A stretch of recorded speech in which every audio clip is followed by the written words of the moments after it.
Hello, everyone. I am John Copenhaver and very happy to be here as part of the OutWrite team. I am just welcoming everybody here, and I need to share a video of our sponsors before I pass it off to our great group of speakers today. So this blurb is a thank you, and OutWrite says thank you to AIDS Healthcare Foundation and Gilead, our Center's Arts Platinum partners, for making this conference, this festival, and other arts programming programming out of the DC Center possible. So let me just share this video with you.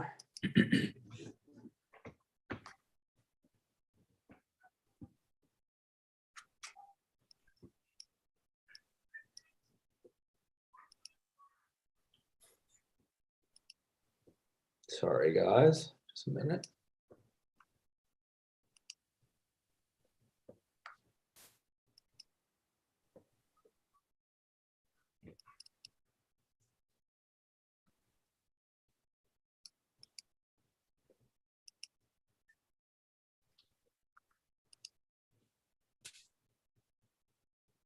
Sorry, guys.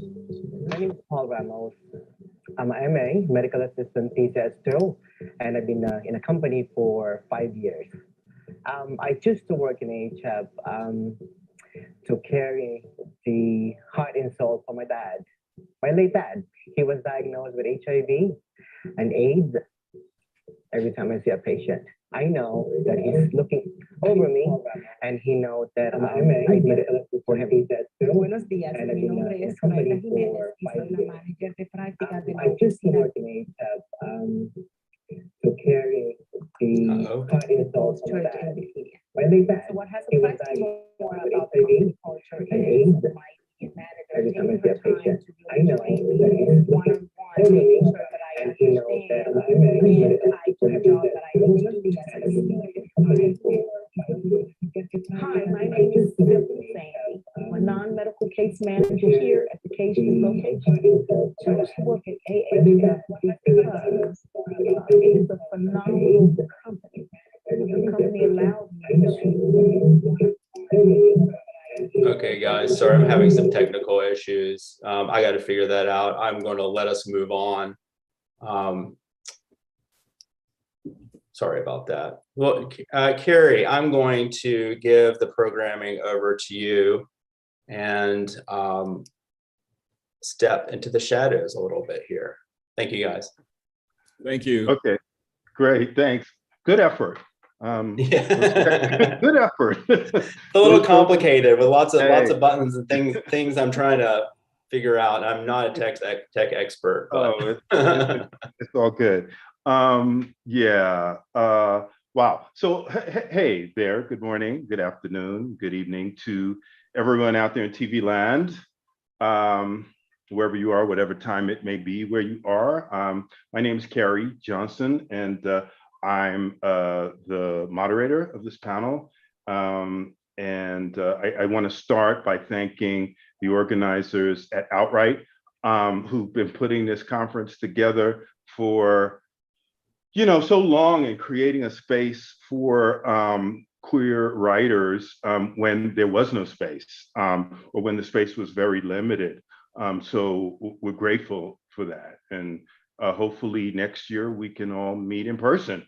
And this COVID thing, and the monkeypox, and the various other things we'll have learned to live with them. So we've got an hour, so I want to try and use it effectively. The way the panel will run is I'm going to give a brief sort of introduction of what the idea is behind. Oh, I also want to stop and thank the ASL interpreters who do a very difficult and sort of beautiful artistic job at making things available for people who have challenges around hearing.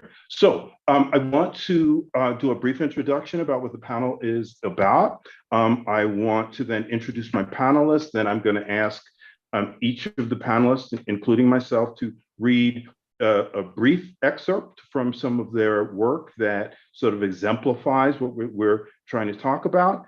And then I have a few questions to put to the panelists that we can discuss. I think there is a possibility of taking some questions. I think if you put them in the YouTube chat, questions or comments, if you put them in the YouTube chat, they should be able to be communicated to us, and then we should be able to respond. But if not, I got 3 people here who I'm sure have no trouble just talking.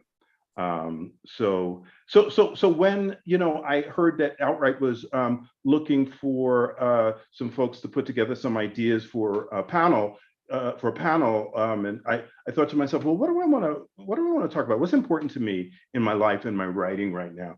And one of the things that has been a consistent theme for me in my life has been friendship, and friendship in its various forms. And I have found that it has become sort of a central theme in my writing as well. So I thought that the idea of Black queer men was always that's always my touch point is Black queer men, what we think, what we write about, that we could spend a little time talking about friendships. I think so often for queer men, particularly of a certain generation, friendships came to replace in some ways, or certainly to supplement, the strained relationships that we sometimes often had with our families of origin, particularly for men of a certain generation, but for younger men too.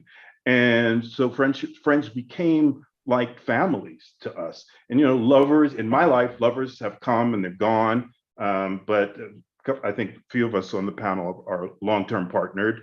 But what I think all of us know is that friends can often be lifelong chosen family, critically important. Our friendships with other gay men and our friendships with women, I think in my life, they've been really important and have been a central part of my writing, at least in my novel that's about to come out. So when I was looking for a name for the panel, I thought to myself, well, let's call it Cut Buddies. And and a few of my non-Black friends asked me, well, what's a cut buddy? And I had to ask myself, is that a term that only I know? It was certainly a term we used in our family. And I went on Wikipedia. Now, what's that other one called? The Urban Dictionary, and I looked it up. And yeah, it's a thing. Your cut buddy. I think it was a term that was used a lot more in the 60s and the 70s. Right. Doug probably knows what I'm talking about, don't you, Doug? I see you shaking your head. Yeah. But a cut buddy, quite simply, was a close or a best friend. It comes, I think, from the notion of being in the cut. And being in the cut could mean a whole bunch of different things. It could mean being in the neighborhood. It could mean being in the mix of things. It could mean being in trouble. It could, but your cut buddy is your buddy who's in there with you. And I thought that was really kind of a beautiful expression, because it not only talks about that kind of fraternity, that kind of connectedness, but also a certain sense of violence. If you will, that many Black men, that are part of our lives, frankly, as Black men, violence in different forms. And so it sort of referenced that for me. So that was why I decided to call the panel Cut Buddies. So that's just a little background. So I've got with me today 3 writers, important, prolific, writers who are my cut buddies in this work. And I want to introduce them to you, and then we're going to read for a little while or from our work, and then kick around a few questions that maybe get to some of the points that we'd like to raise. So I'm going to start with, going to go in alphabetical order by first name, and I'm going to start with Casey Hamilton, who is a writer, I'm gonna read some of his bio directly because it's so well written and interesting. He has his roots in raw, I love it, raw fictional storytelling.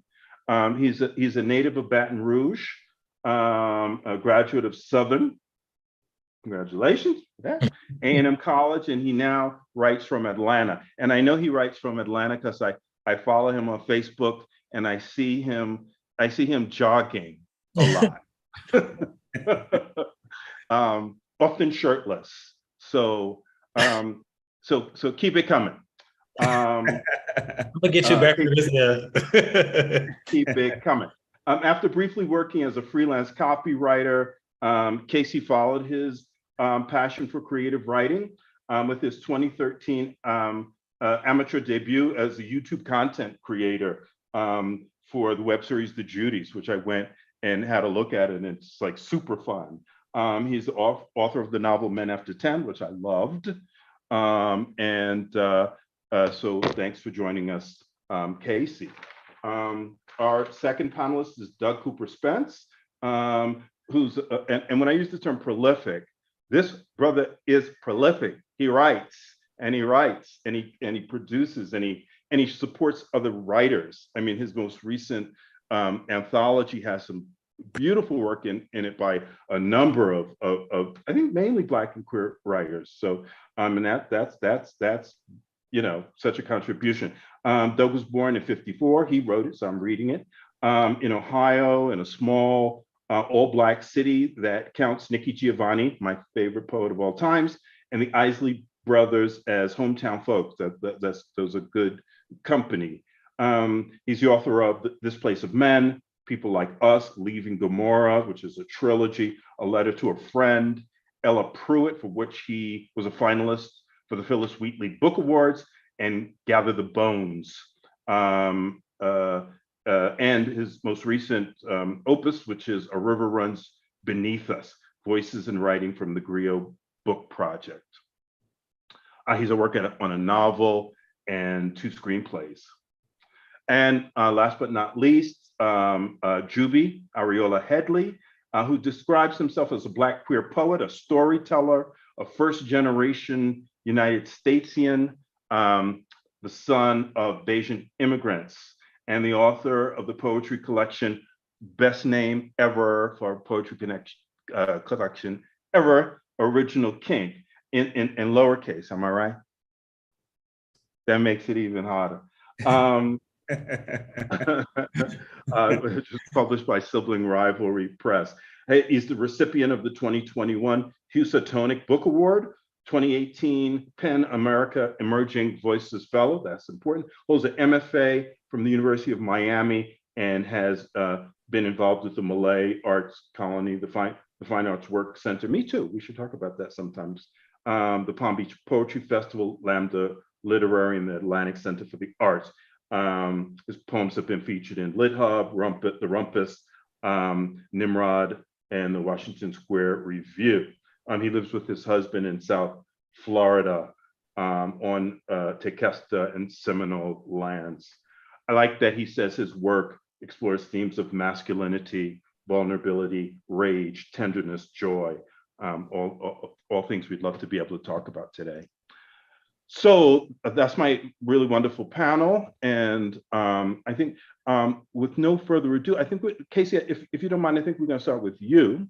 Okay. I've asked each of the panelists to read for no more than 7 minutes and to give you a taste of their work, and and to try and give us a bit of a snippet on some of the issues and the ways that they handle issues related to friendship. Okay, Casey. Okay. Hello, everyone.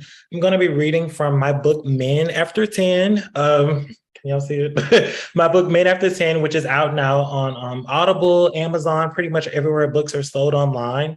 This selection is from a chapter called The UB2s, which is, I feel like, is great for what we're going to be discussing today. It's about a guy named Lenillion who goes out one night with his friends, Chauncey and Bronte, and they go out with the intention of having a good time and kind of cheering Bronte up because Bronte has recently gone through something of a breakup. And the night kind of takes a turn in a different direction when Lemillion recognizes someone as he's waiting in line for the club that he doesn't really know except from his username, which is Applaud My Quads. And never actually met, but he knows them from the hookup app, and it kind of triggers him. And this is what happens once they've been in the club for some time. Lemillion was about 2 trips to the bar away from an overdraft fee, and Bronte's blues were no closer to breaking. Not only were they more severe than he'd estimated, they were contagious. He had been in the mood to dance just a minute ago, but now that he was out on the dance floor, dancing seemed to be just as much of a chore for him as it was for Bronte. Bronte danced like a pineapple, not made to move and ridiculous when set to rhythm. Having his clunkiness so near was beginning to kill the buzz Lemillion was still struggling to get. If he was going to be around for it for much longer, he was going to need another bump. "Come with me to the bathroom right quick," he said, tugging Bronte's wrist. "I told you, I'm not doing that shit tonight. Nah," Bronte shouted over the music. There was noticeable intoxication in his enunciation, and although his voice was competing with the blaring music, it won by a little too much. "I ain't putting no more of that baby powder up my nose." As nice as it was to know that the drinks he paid for were potent for at least one of them, Lemillion didn't find his friend's candor to be particularly pleasant. Just what exactly was Bronte implying? It was no secret that Lemillion's coke was cheap, but since when was that a problem? Since when did what worked well enough for Lemillion become not enough for Bronte? When had that changed? Who did Bronte think he was now? "Suit yourself, sweetie. I was just trying to help," he snapped before rolling his eyes, turning his back and leaving Bronte to fend for himself, knowing that the boy wouldn't last long with that flopping he called dancing before he followed Lemillion to where he wanted him to be. As he cleared his path to the bathroom, darting through the dance floor like he was the biggest fish swimming in the bowl, he saw Chauncey, grinding his behind so hard against Applaud My Quads that his next shit was sure to come out shredded. This should have been me, Lemillion thought. Instead, his hot-in-the-ass friend was filling up on what Lemillion had technically seen first. He was starving for sex. He'd been almost virginal since the van, and he wasn't sure he could ever have sex again. And here was Chauncey dancing up on dick he didn't even need right in front of his face, with a UB2 no less. Sexy, discreet, and disease-free UB2, Lemillion remembered. Applaud My Quad's profile, saying. A read receipt had told him that while he may have known he was only one of those 3 things, Applaud My Quads thought he was none of them. Then there were all the other UB2s. "Are you clean?" Thoughts and ideas had asked him online. "Yep, just got out the shower, LOL." Lemillion had answered cutely that had gotten him blocked. "In the gym, HIV negative and on pre-X, UB2. Sean So Saucy 19's profile had read. Masculine, down for freaky, STD-free fun. UB2, read anonymous zaddies. Full of life, not a low-key leper, and looking to stay that way. UB2, they all seem to read." Lemillion was used to being a bony, no booty-having, overgrown queen. He never minded that, kind of even liked it, but he wasn't used to being a dirty one. And as long as there were UB2s around, that was all he was. There was only one desirable way to be, really, and clearly Chauncey was it, not him. So Lemillion let go of his mental claim to Applaud My Quads. As badly as he needed that next bump and that next drink, Lemillion needed an understanding friend even more, and it was back to Bronte that he went. Bronte may have been a bad partier, but he was a good friend, and Lemillion felt guilty for forgetting that. Of course he could talk to Bronte. He could probably even tell Bronte. Why hadn't he told Bronte? Lemillion desperately looked over the dance floor for his dear friend, not finding him where he'd left him. Instead, he found Bronte hidden amongst all the people that were having fun, his face as blue as the strobe lights flashing on it, drunk, stuck to the wall, his head swaying to a beat that was getting the best of him. Lemillion blamed himself for Bronte's condition. He had encouraged Bronte to think that there was only one way to be, drunk, high, and too intoxicated to be unhappy, and that there was something wrong with anyone who wasn't. He was a UB2 too, Lemillion realized. If he was being honest with himself, he was as much a part of the problem as Applaud My Quads. Maybe it was too late for him, or even Chauncey, but Bronte? He was Black and gay, so life would always be hard. That much Lemillion knew.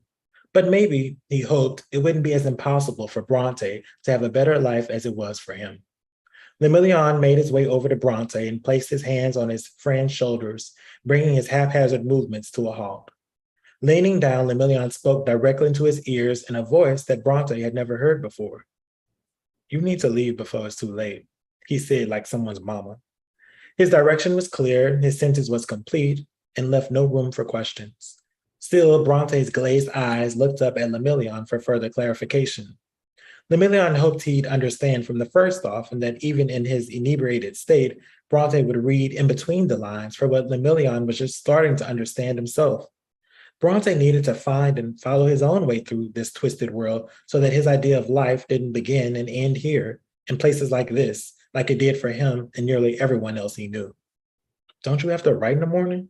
Lemillion added. "Yeah, I guess so," Bronte said, shrugging his shoulders. "So don't you think you need to leave soon so you can wake up early enough to do that?" Bronte wasn't sure how to respond, and it showed. "Want me to call a ride for you?" Lemillion asked.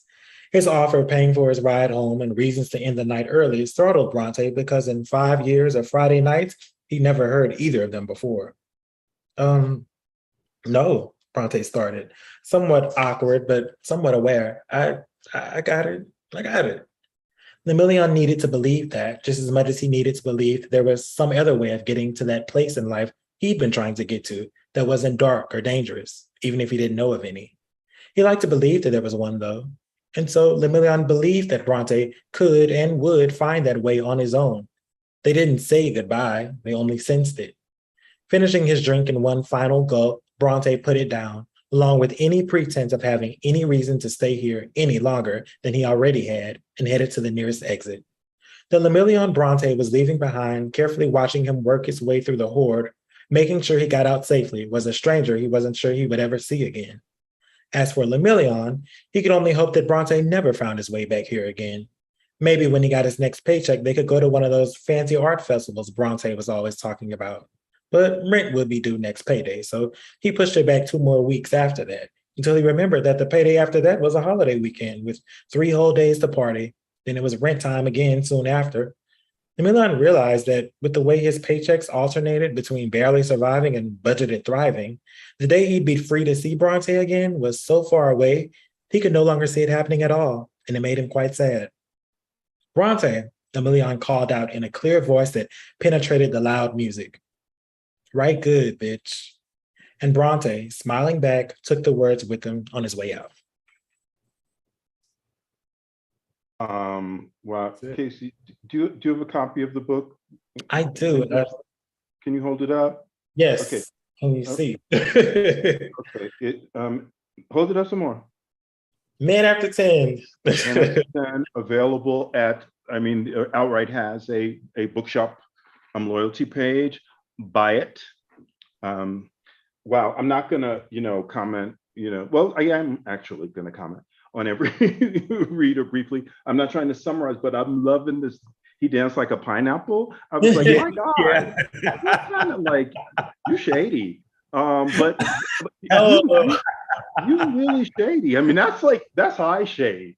But only a poet can give you that kind of shade. And what I loved about, I've read the whole book, but what I love about that section is it's so like it's all the things. It's the sort of competition that we experience with our friends, the protectiveness that is happening at the same time, shade, which is part of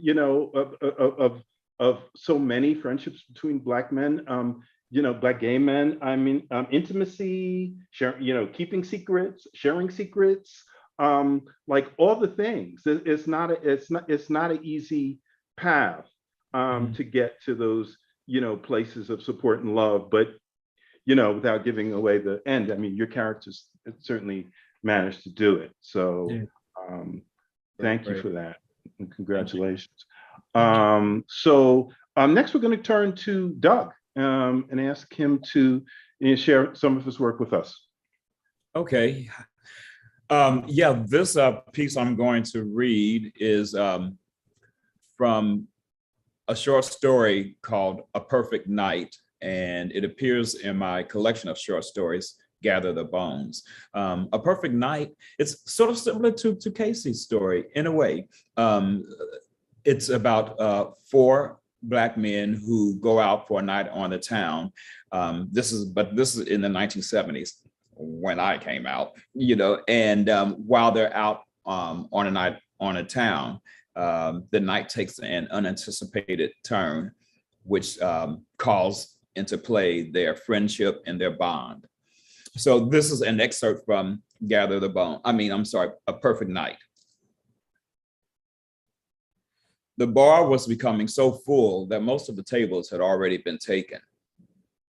There, Solomon said, suddenly pointing at a table near the back. The people who were sitting there appeared to be leaving, the men gathering up the bottles and the glasses and the women picking up their purses. Grab that table. Mac Day rushed to claim the table and the 4 seats around it. It's going to be jumping tonight, Norvell spoke excitedly as he looked around the bar. Dawn's was not unlike most of the bars the gang went to, not too large, more narrow and long than wide, with old cafe-style chairs, some that were made of wood and some that were made of chrome, that sat around small tables with melamine tops of various colors, many of which wobbled when drinks were set on them. And the bar counter that had seen a time long before any of the patrons were born or were allowed in that part of the city. But the bar was clean, and the people who hung out there rarely disrespected each other in spite of any bad feelings that might have grown out of one-nighters that didn't turn out well, or having one's advances rejected.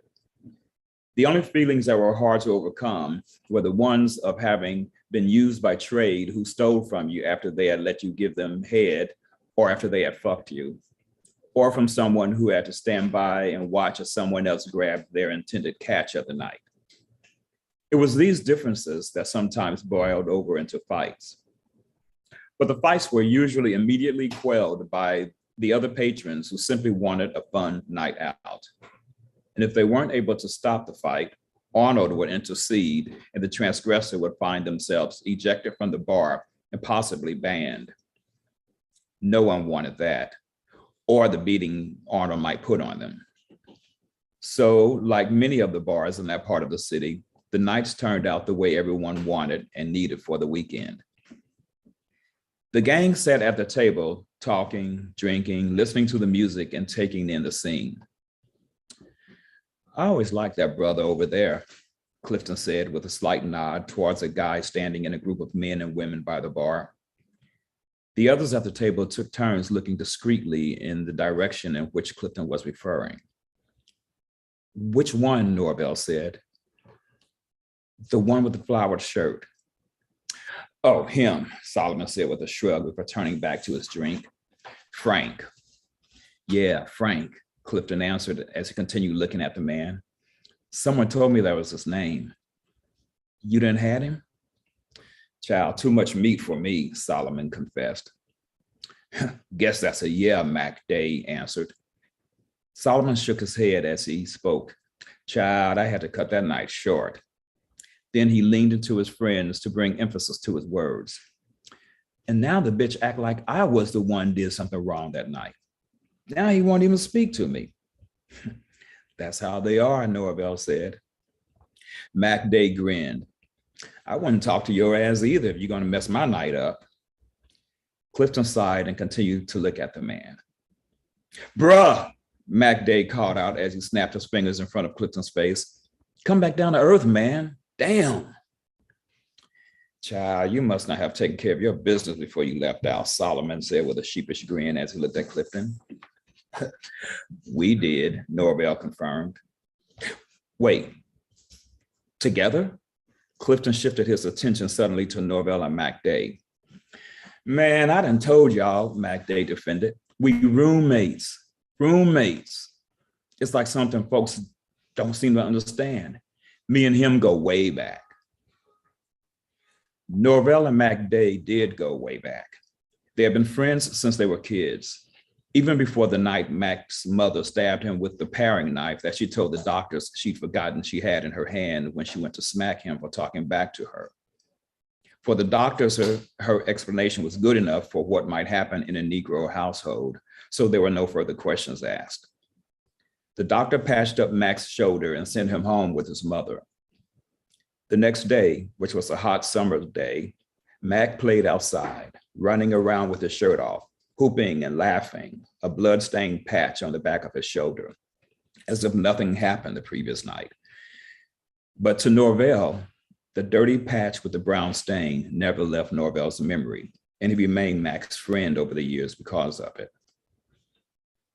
The fits of rage Mac's mother was inclined to have would catch up with her the day she stabbed a woman with a knife that was much larger. It was also the day Mac and his sisters and brothers were sent to foster care, and Norvell wouldn't see Mac for many years. When they did meet up years later, they discovered the secret they shared with each other about themselves was intact and had even matured. To Norvell's thinking, maybe if Mac hadn't been shipped off to a series of foster homes, he would have been there for Norvell. Would have been there for Norvell when Norvell was forced to kneel before the minister. And the hateful love he endured from his family would not have left him with shame. Anyway, Solomon said as he turned his attention back to Clifton, "Child, you need to make sure you take care of your business before you come out." "Yeah, I mean, usually I do, but my mother, man, she was in one of those moods where she just wanted to talk and talk and talk her head off this evening. I finally told her, 'Look, Mama, I have to start getting ready.' You should have told her, 'Look, girl, I got to go upstairs and take care of my business.'" "True that," Norvell remarked. "Yeah, but y'all know how she is when she goes there," Clifton said. "Yeah, and you know that," Norvell said, tilting his head towards Clifton's crotch. That is it. And like I said, this precedes a night before the guys go out on the town, and they encounter an incident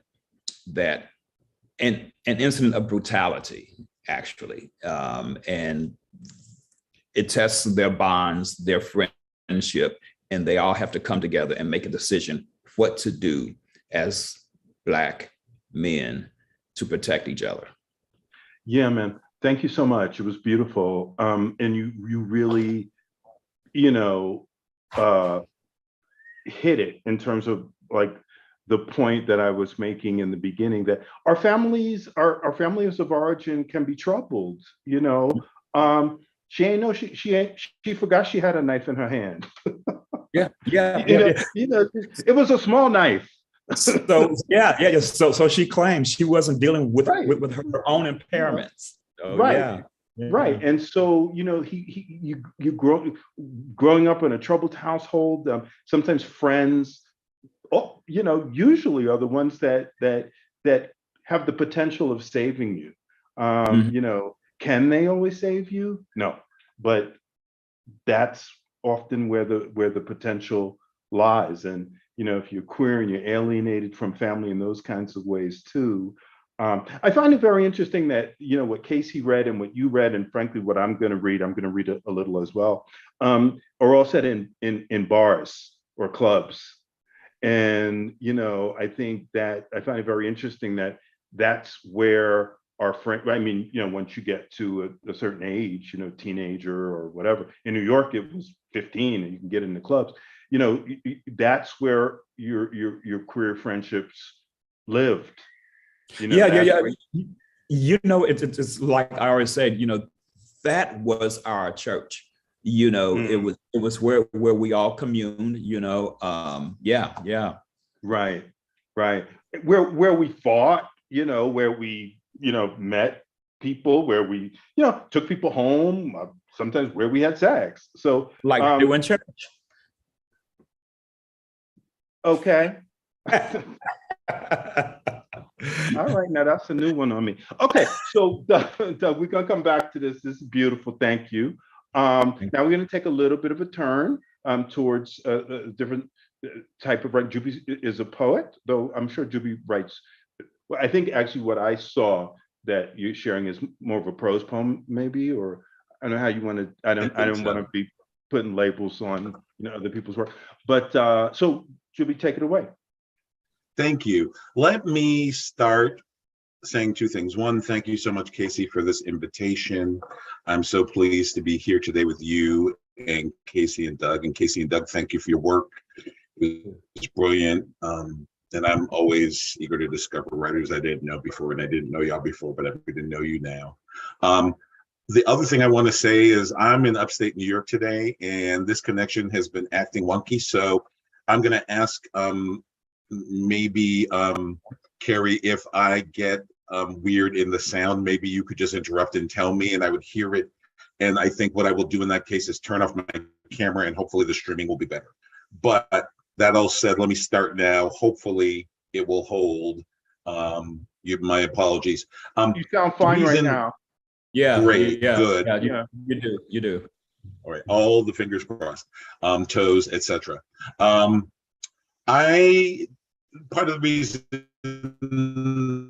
that Cary, I think, said this is a little bit of a prose poem. That's how I think of it, and it's kind of a mea culpa, kind of an apology about a way in which I failed someone, a way in which I was not the friend that I think they needed at a critical time they needed a friend. So I'm not going to give it much more introduction, except to say it's dedicated to the person I failed, who has since departed, and you probably know his name, some of you, Craig G. Harris. And the name of the poem is Every God is a Slowly Dying Sun. When he entered any room, he became its source of light and heat, and I would thirst for these gifts and, of course, swallow all that I could take until it felt as if I might be drowned. And in the end, I would be transformed, because what are light and heat after all but energy? And what is energy but the potential for change? How could I do but love him? I loved him like a god, I did, and like humans let gods do, I let him fill me every way he wanted. Every god is a slowly dying sun. We, being human, believe them infinite because we cannot perceive their rate of decay, not until the end, when their light fades and their roar of fire thins to a bastard ember struggling to retain its once glory in a bed of snuffed coals, what we call a galaxy. There are far more dead stars than live ones. Their carcasses populate the inky between. The Christian's God thought this an essential enough lesson for his flock to learn that he sent his son, scripted him to die ghastly, driving home these points, both literal and figurative, with a crown of thorns and a trio of nails. He could not have been more graphic. But humans, being human, see only what we can hold. We fetish his piercings and his blood, swaddle ourselves in some notion of savior. But death is coming, and when it comes, we will smell it on our God like fear or shit or shame. He came to be with me the night before he died.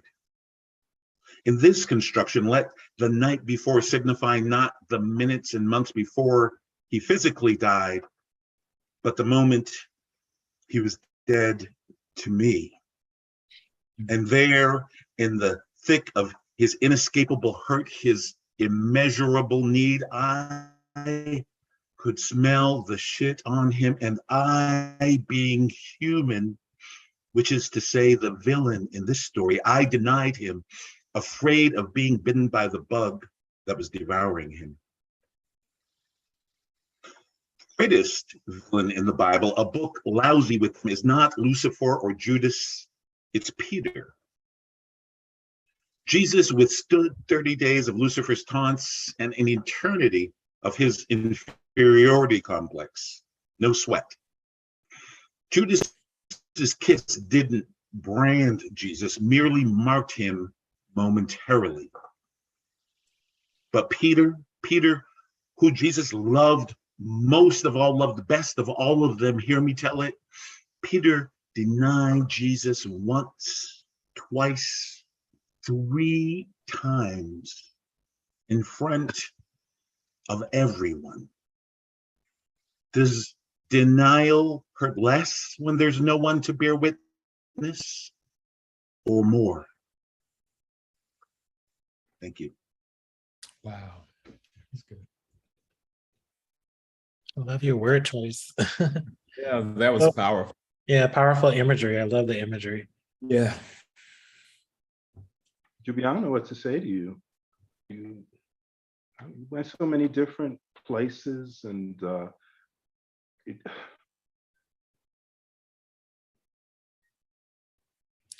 it was really it was remorse, but it was also understanding. And that's what I loved about it, you know, because sometimes with our remorse, we don't bring understanding and we don't learn from it, you know, but through this reading, that is what happened. Yeah. There was growth, there was transition. Mm-hmm. Thank you so much for that, Doug, because this poem took me 25 years to write. I knew when I was wrong immediately, but the how and the why and the processing and the acknowledgement of my role took decades. So I couldn't have written this poem in the year 2000 or the year 2005 or the year 2010, maybe not even 2015. I wrote this poem in, I think, 2018 or 2019. And I was not ready to write it until I wrote it. I finally, I guess, had grown enough and understood, luckily for me, through the example of other folks, what friendship was enough that I could say, oh, this is what's been gnawing at my soul for 20 something years. Exactly. This is what I need to say to him. This is what I need to own. It's what artists do, you know, through our work. You know, we explore the deepest part of ourselves and we put it out there, not just for others to see, but so we can see ourselves, because it's like digging within our own wounds, you know, to pull things out. So yeah. And, you know, it's funny because I think that poets do it in a way that is almost more visceral. I do. Like I used to write poetry, and so I used to, you know, and then I started writing fiction, and I'm like, okay, well, fiction, you get so many words. I get to write like 3 paragraphs about this one thing. But in a way, the words can be subterfuge, right? And when you have to be economical, which you just did, you got to hit it, and like, you know, I knew Craig. It's not easy to watch your friends die. And, you know, I would never, deign to, to challenge, your feelings or your words. And you talked about being wrong.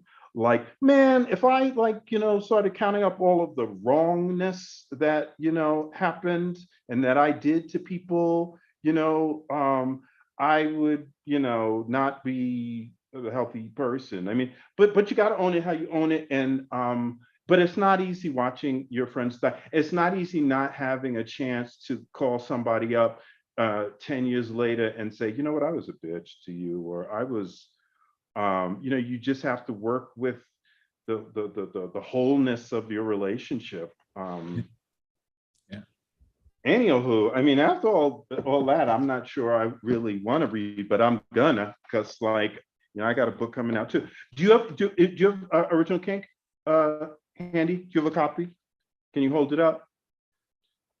Beautiful. Look at that. When I saw that cover the first time, I was like, whoa, that's so nice. I love that cover. That's cool. Thank you. Yeah. I have said this before. I'm almost as proud of the cover as I am of the poems inside, and I have nothing to do with this other than being smart enough to select it. I went through Instagram and found this photo and this model and asked him if it was okay to use him on the cover.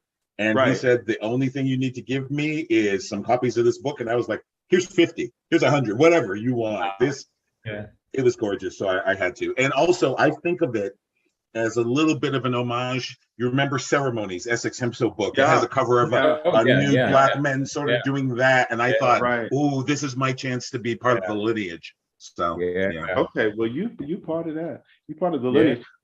Just two things you mentioned, Essex. I just want to remind folks that tonight at 8:30 Eastern Standard, OutWrite is having a it's called Celebrating Ceremonies. It's a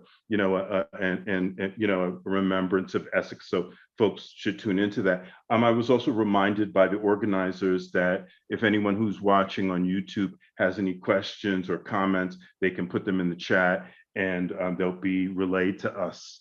So I'm going to read well, not that brief, but brief enough from my my debut novel, which is coming out in September. It's called Desire Lines. No introduction. I'm just going to read. Let me wipe my eyes here because Juby got me going. So, Jeff and Little Pete are installed on their regular stools when I enter the bar. Jeff is a brown-skinned boy from Corona, tall and lanky with a set of shoulder-length dreads. He's smart as a whip, but easygoing and modest. His best friend, Lil Pete, is 6'4" and at least 230 solid pounds with skin the color of a freshly baked sugar cookie. A Mississippi transplant, he speaks with a honey-infused drawl that charms the heck out of the city boys. Heads moving subtly to the music, they're slamming our usual elixir, tequila shots with beer backs. These two are the height of cool. I call them my bar buddies because our relationship exists almost entirely in the clubs. What we know about each other is based on what we observe or share during the witching hours of nightlife. A few years older than me, the two of them have seen everything the gay life has to offer. Their calm and collected attitudes are just what I need right now. I pull up behind them, throw my arm around Pete's broad shoulders and kiss Jeff on the back of his head. Hey boy, Lil Pete greets me. Look what the cat dragged in, Jeff says, and motions to the bartender to bring us another round. The bartender is one of Jeff's old tricks, a cute guy with black hair and a bushy beard, built like a running back. He's thick but tight. He sets us up with fresh shot glasses and fills them from a bottle of Cuervo. Bottoms up, Pete says, and the three of us slam the smoky tasting liquor and finish it off with a bracing bite into a slice of lime. Jeff and Lil Pete absorb the impact of their shot, but mine nearly knocks me off my stool. Shit, I managed to cough out. Lightweight motherfucker, Pete laughs and the two of them share a high five. Fuck you guys, I say, recomposing myself on the stool as the bartender brings us over 3 bottles of beer. I met Jeff and Lil Pete at Keller's, a shoebox of a bar at the end of Christopher Street, one Friday night after I got back from college. They were standing on either side of the blaring jukebox like a couple of handsomely carved bookends. Buff and confident, they were hard to ignore. I took up a position near them, and within seconds, 3 sets of brown eyes were shooting not so subtle looks back and forth through the smoke-filled bar. Eventually, we all started laughing at the crazy triangulation of our cruising. They introduced themselves, and I found out that they were best friends. We talked, drank, and cut up until the bar closed and poured us out onto West Street. You're a cool brother, Jeff said, as I followed them like a puppy dog to their car. But when we got there, they wished me a good night. See you next week, Lil Pete grinned at me through the car window as they drove off. Same time. I was disappointed. I was ready to go home with either or both of them. But sure enough, the next week they were waiting for me in the same spot. Over the next few months, and without a lot of fanfare, I became their third musketeer. You need a posse in New York, one or two ride or dies to help navigate the labyrinths of gay life. I've learned an important lesson from them. Making a new friend is more valuable than scoring just another one-night stand. Jeff and Little Pete refer to themselves as better boys, and I don't disagree, especially since they've decided to include me in their crew. Upwardly mobile, appropriately masculine, and well-educated, they have their pick of the finest men who present themselves in the bar on any given night. When we're cruising together, the three of us can be scandalous. We run point for each other, ranking the candidates, making referrals, and falling back once one of us moves into action. There's never any jealousy between us. There are too many fish in the sea to get upset by missing out on one tasty guppy. Another one will always come swimming along before you know it. Thanks. Wow. Kellers. Kellers. Oh my God, memories. I miss Kellers so hard. So hard, right? Yeah, good God. Yeah. I mean, I guess I kind of wonder, like, and Casey, I guess your book is like the answer to the question, but like to some extent, but like, so where do young gay men find their friends these days? That's a really good question. I mean, the club is still very important. I mean, that has not changed at all. The club is still the center of our everyday lives, I really do feel. But you have to introduce technology, and not just the hookup apps, which play a huge part, but social media. It's a lot easier to find other people that have common interests as you. So that, I think that plays a big part of it, definitely. Okay. Clearly, yeah. Yeah. Because when I was listening to Casey's story, I was thinking like, wow, okay, and because my story takes place in the early 1970s, and it's like there was no social media, there was no internet, and it was just so neat hearing that juxtaposed, those two time frames juxtaposed. Yeah, that was. Well, hold on a second, Doug, because I want to challenge that a little bit, because we these days we talk about, okay, there's no technology. That I mean, in our day there was no technology, but telephone. What? Well, I remember the phone lines, for example. That was a form of technology that sort of came in the 80s. That came out in the 80s, yeah. But I came out like 10 years before that. I came out in 1972, and so there were no phone lines then, no chat lines back in the late 60s, early 70s. Right. I remember some of that, and I mean, I'm older. I'm a millennial, but I still remember that, and I remember, just the chat rooms and everything like that. But this little thing right here, this is a whole nother form of technology, and this is what I mean. This accelerates everything times 10, maybe even 100. It's nothing like having a mobile situation with you at all times, always being able. It's always on, so you. Well, listen, guys, we've only got like 6 minutes. So in the time we have, I want to just turn real quickly to women. And what about your friendships with women? Is that something that you write about, or has been sort of, central to any of your poems or your plots? If I may, as a matter of fact, I'm posting on my Facebook page in 12 parts, part of the memoir that I have in my current book, A River Runs Beneath Us. And in that memoir, there is a woman who plays a very important role, because she and I were sleeping together, but she's the person who introduced me to a gay community, and so she played an important role in my finding my community, because before then I knew who I was sexually, but I did not know there was a community to support me. So there's a woman who is central to my finding my community. But I've always had strong relationships with women. My mother, she was very understanding, my sisters and everything. And, I just always had good friendships with women. Juby, I think you want to say something? I think in my poems, and I think like you alluded to that I have in my bio, I try to work toward exploring a broad range of emotions. And one of those emotions is tenderness. I grew up around Black women. My sisters, my mama, my extended family is Black women. My best friends are Black women. And so I have an experience of the kinds of ways they've engaged with at least cisgender men in the past. And I have a sense of wanting to not be that person in their lives. That's not who they've been to me. They've been very nurturing. They've also known when I need my ass kicked to get things done or to be back on the path.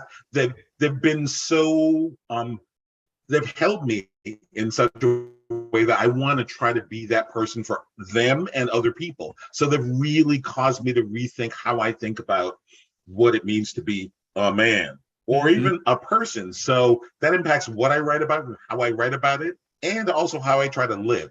So I feel like it's just infused throughout. One of the poems I'm proudest of in original kink is a poem called Hot Comb, because I originally wrote it a certain way, thinking of a hot comb as something that is painful and kind of, a tool of the oppressor. That's how I saw it. And I showed it to a friend of mine who was a Black woman. And she said, I see what you're saying, but that's not how I experience what you're talking about. I remember sitting with my mama and my sisters and friends in a kitchen, heating up the hot comb, doing hair, talking, sharing secrets, eating food. And I was like, oh, I got this all wrong. So I sat on it for like 2 months. And then I rewrote it and sent it to her as just a boy sitting in the corner, which is kind of what I was sometimes as like a little kid, and realizing I couldn't see because I'm not that person. And she loved it. And I was like, oh, now I can include it in the collection because I seem to have got what I didn't get. If that makes any sense. That's a beautiful story. Yeah. So we're down to 2 minutes, and I do think they will cut us off. There's been no, I don't think there are any questions in the chat. So Casey, any final thoughts as we run up to the I would just like to say thank you guys for having me on here. It was great being introduced to you guys. I love everything that everyone read, and I think this was a great thing to read about and discuss. So thank you. Beautiful. Doug? Yeah, I totally agree with Casey. I was sort of shy about coming into this space. I tend to be more, of an introvert. And my husband kicks me in the butt to make me do things. So I'm like, okay, I'll do it, but I've enjoyed it. Love hearing the works that you guys have been putting out there. And I'll be contacting you for copies of your books. Yes. Great. Juby, any final thoughts? What y'all said, we need to do more of this. We need more spaces like this. That's it. Yeah, okay. Exactly. Great. Now, I'll just say thank you all for answering, my request to come do this together. And it's been really moving for me. And so, again, thanks to the ASL interpreters and thanks to our hosts at OutWrite. And so I'll turn it back to our host. Thank you guys so much. It was really amazing. It was a delight to be in the audience. And thank you so much. OutWrite thanks you for pulling this together and organizing such great programming.